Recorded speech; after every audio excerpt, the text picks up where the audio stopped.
Audio Jungle.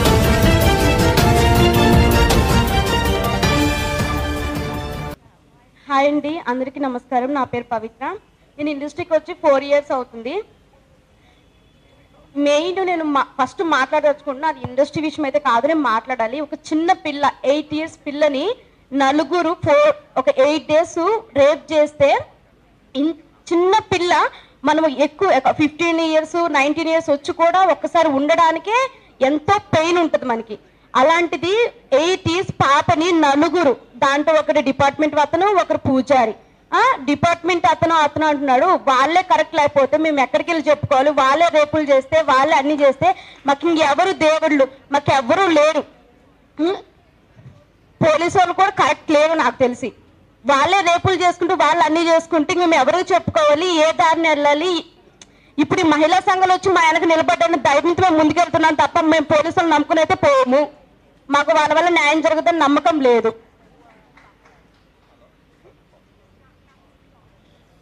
ఇంకోటండి, main ఒక అమీర్పేటలో 24 frames అని ఒకటి ఉంటుంది.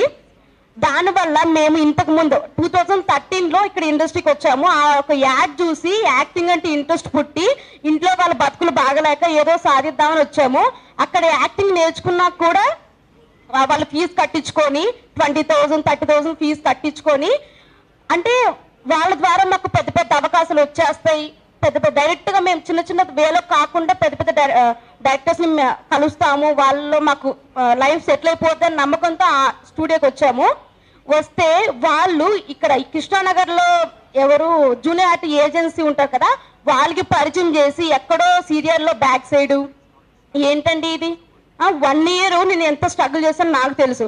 మెయిన్ ఇండస్ట్రీలో కాస్టింగ్ కోచ్ ఉండకూడదు, మాకు మాత్రం ఛాన్స్ రాకపోతే మెయిన్ నా చావు అయితే ఖచ్చితంగా చూస్తారు.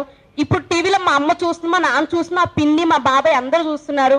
అమ్మ మీరు ఏడ్చినా ఏం చేసినా నా చావు మాత్రం కన్ఫర్మ్. నాకు మాత్రం ఛాన్స్ లేకపోతే నేను చనిపోతా, ఇది మాత్రం కన్ఫర్మ్. ఛాన్స్ ఇవ్వకపోతే ఖచ్చితంగా నేను చనిపోతాను, ఖచ్చితంగా చనిపోతాను అక్క. నాకైతే ఎక్కడ నమ్మకం కనిపించలేదు, అందరూ మాట్లాడుతున్నారు తప్ప ఎవరు ముందుకు రావట్లేదు. ఇన్ని రోజులు మీడియా ముందుకు వచ్చిన ఎవరైనా ముందుకు వచ్చాడా? ఎవరు రాలేదు. ఏంటి బెదిరింపు కాల్స్, ఎందుకోసం బెదిరింపు కాల్స్? నీ పేరు మెన్షన్ చేశాను, నీ పేరు మెన్షన్ చేయలేదు. అలాంటప్పుడు నాకు ఎలా కాల్ చేస్తావు, ఎలా బెదిరిస్తావు? నాకు అర్థం కావట్లేదు. ఇప్పుడు బతుకు జగ్గ బండి నడిపించిన జీవిత గారు కూర్చొని బోల్డ్ అని నీతులు మాట్లాడతారు, బయట వెనక నడిపించేదేమో బోకర్ పనులు. ఏంటిది? నిజం చెప్తున్నా, ఇండస్ట్రీలో చాలా మంది అబ్బాయిలు అంటే బాయ్స్ అమ్మాయిలు పిలిపించుకుంటున్నారు. మెయిన్ వాళ్ళ పిల్లలు కానీ వాళ్ళ ఇంట్లో వాళ్ళు మాత్రం జాగ్రత్తగా ఉంటే ఖచ్చితంగా ప్రతి ఒక్కరికి ఎయిడ్స్ ఉంటుంది నాకు తెలిసి. ఖచ్చితంగా ఎయిడ్స్ ఉండే ఉంటుంది. దయచేసి వాళ్ళని చికిత్సకు తీసుకెళ్ళండి, టెస్టులు చేయించుకుని ఆ తర్వాత మీరు మూవ్ అవ్వండి. సీరియస్ చెప్తున్నా, ఖచ్చితంగా ఉంటుంది. అంటే ఇంతకు మించి నేను చెప్పడం, ఎందుకంటే ఏం మారని, ఇంకా మారేవాక నేను మా పోరాటం అయితే మేము చేస్తాం. మాకు అయితే హెల్ప్ కావాలి. మాకు మెయిన్ ఒక అమ్మాయికి ఇచ్చే రెస్పెక్ట్ మేము షూటింగ్కి వెళ్తే మాకు ఇవ్వట్లేదు. ఒక అమ్మాయికి మమ్మల్ని చూడట్లేదు. జూనియర్ ఆర్టిస్ట్ అయితే ఏంటి, పెద్ద క్యారీవ్యాన్లో ఉండే ఆర్టిస్ట్ అయితే ఏంటి, వాళ్ళకి ఉంటున్నాయి కదా, వాళ్ళు తాగేది నీళ్ళు, వీళ్ళు తాగేది నీళ్ళు, వాళ్ళు తినేది ఫుడ్డే, వీళ్ళు తినేది ఫుడ్డే. మరి ఎందుకు ఇంత డిఫరెంట్ చూపిస్తున్నారు అమ్మాయిల విషయంలో? ఏంటండి, వీడియో నచ్చిందా? అయితే ఓ లైక్ వేసుకోండి, లేదంటే ఓ కామెంట్ చేయండి. ఎప్పటికప్పుడు మా వీడియోస్ చూడాలంటే సబ్స్క్రైబ్ చేసుకోండి.